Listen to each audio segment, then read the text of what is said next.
He wasn't breaking the rules. He wasn't trespassing. He wasn't causing any harm. Yet in the blink of an eye, he became the target of suspicion, anger, and an accusation that could have changed his life forever. Standing in front of his own neighborhood gate, he was treated as if he didn't belong. A single phone call, fueled not by facts, but by prejudice, set everything in motion. But what the caller didn't know was that the voice answering on the other end of the line wasn't just another dispatcher. It was his wife. And what happened next stunned everyone. Marcus Johnson had lived in the gated community for over 3 years. A proud homeowner, a husband, and a respected financial consultant. He was known by neighbors for his calm demeanor and quiet strength. Each morning, he left for work in his neatly pressed suit, and each evening he returned home to his family, his wife, Denise, and their 2 young children. For Marcus, the gated neighborhood wasn't just a place to live. It was the dream he had worked tirelessly to achieve. A safe, quiet home where his children could grow without fear. On this particular afternoon, Marcus had returned earlier than usual, his briefcase still in hand. He had stopped near the entrance gate to grab a few papers from his car before heading inside. The desert sun blazed overhead, casting long shadows across the stone walls and palm trees surrounding the community. To him, it was just another ordinary day. To someone else, however, it looked like something else entirely. From across the street, a middle-aged woman watched Marcus closely. Her name was Patricia, though neighbors had begun quietly referring to her as the HOA watchdog. Known for her constant complaints, finger-pointing, and obsession with enforcing the neighborhood's every rule, Patricia prided herself on keeping the community safe. And now her eyes were locked on Marcus, convinced that something was wrong. In her mind, he wasn't a homeowner returning from work. He was an intruder, a suspicious presence standing where he didn't belong. With narrowed eyes and tight lips, she reached for her phone. For Marcus, it was another day at home. For Patricia, it was the beginning of a confrontation she believed she was destined to win. Patricia's voice trembled with urgency as she barked into her phone, gesturing toward Marcus as if he were a criminal caught red-handed. She told the 911 dispatcher that a suspicious man was loitering at the gates of the community. Her words were sharp, her tone theatrical, dripping with the conviction that she was protecting her neighborhood. Neighbors began to take notice. A couple walking their dogs slowed their pace, exchanging worried glances. 2 teenagers riding bikes paused at a distance, curious about the escalating scene. Marcus, still standing beside his car, noticed Patricia pacing, phone pressed to her ear, her glare fixed on him. He exhaled slowly, jaw tightening. He had seen this before. He had lived this before. Every movement he made was being scrutinized, twisted into something sinister in her imagination. His briefcase became a bag of unknown items.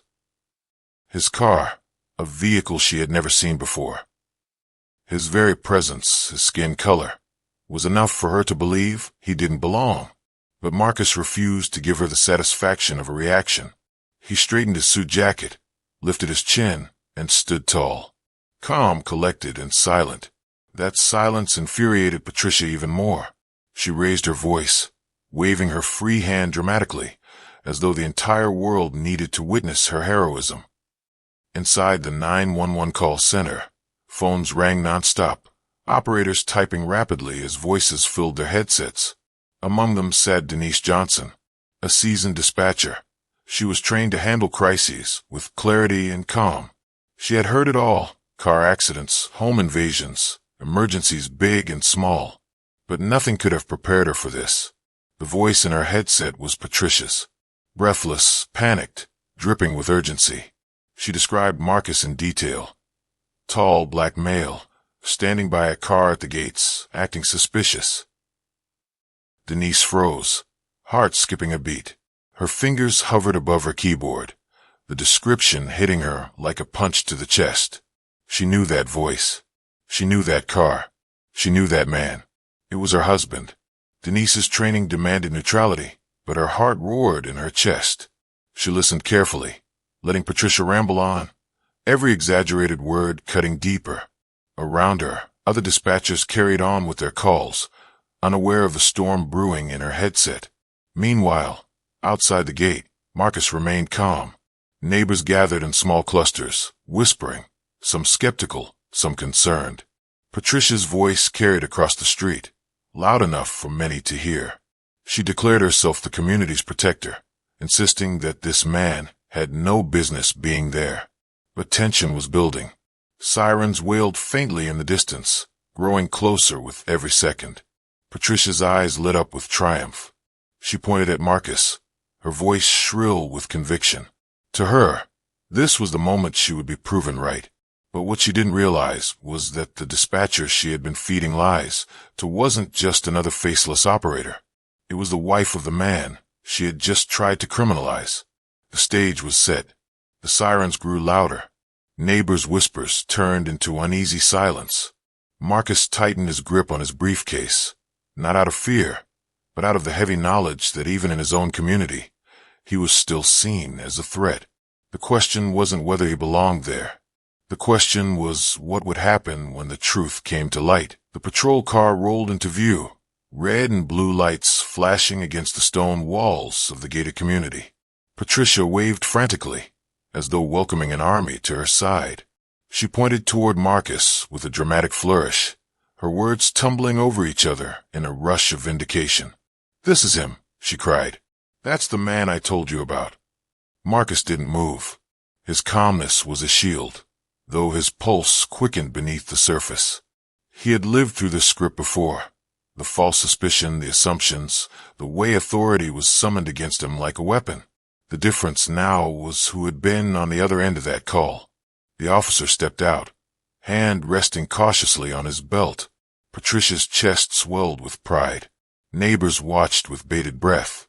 The silence was so heavy it seemed to press against every wall, every tree, every person standing there. Then the radio on the officer's shoulder crackled. A firm, steady voice filled the air. "That man lives there. His name is Marcus Johnson. He is the homeowner. Caller's report is invalid." Patricia froze. The officer glanced at Marcus, recognition dawning in his eyes as the dispatcher's words continued. "And for the record, that man is my husband." The weight of those words dropped like a thunderclap. Gasps rippled through the crowd. Patricia's face drained of color, her certainty shattering in an instant. The officer's stance shifted, his hand falling away from his belt. Marcus exhaled slowly, still composed, his dignity untouched. In that moment, the entire neighborhood saw the truth laid bare. This wasn't about safety. This wasn't about rules. It was about prejudice, weaponized with a phone call. And now, exposed for everyone to see. It stood as a mirror no one could ignore. The officer approached Marcus, not as a suspect, but as a resident. He offered a respectful nod, muttering something about a misunderstanding. Patricia tried to speak, her words stumbling, but no one was listening anymore. The neighbors who had gathered now looked at her not as a protector, but as a warning, a reminder of how quickly suspicion could turn into danger when fueled by bias. Marcus remained steady. He didn't raise his voice. He didn't lash out. His strength lay in his composure, in refusing to let her prejudice define him. But inside, the weight of what had almost happened pressed heavily on him. It wasn't just the accusation. It was the knowledge that in another world, with another dispatcher, the outcome could have been far worse. Denise sat at her desk, headset still in place, heart pounding as the call ended. She knew her professionalism had kept her grounded, but as a wife, the reality hit differently. She had just listened to a woman try to turn her husband into a criminal with nothing more than words. She had stopped it. But what about the countless others who didn't have someone to speak up for them? The neighborhood slowly dispersed, whispers lingering in the air. Patricia walked away, her authority stripped, her credibility shattered. Marcus gathered his briefcase, turned toward his home, and walked inside without a single word. He didn't need to speak. The truth had already spoken louder than anything he could say. But for those who witnessed it, the memory stayed. The realization that prejudice lived right at their doorstep, hiding behind polite smiles and community meetings, could not be ignored. And that's the hardest truth.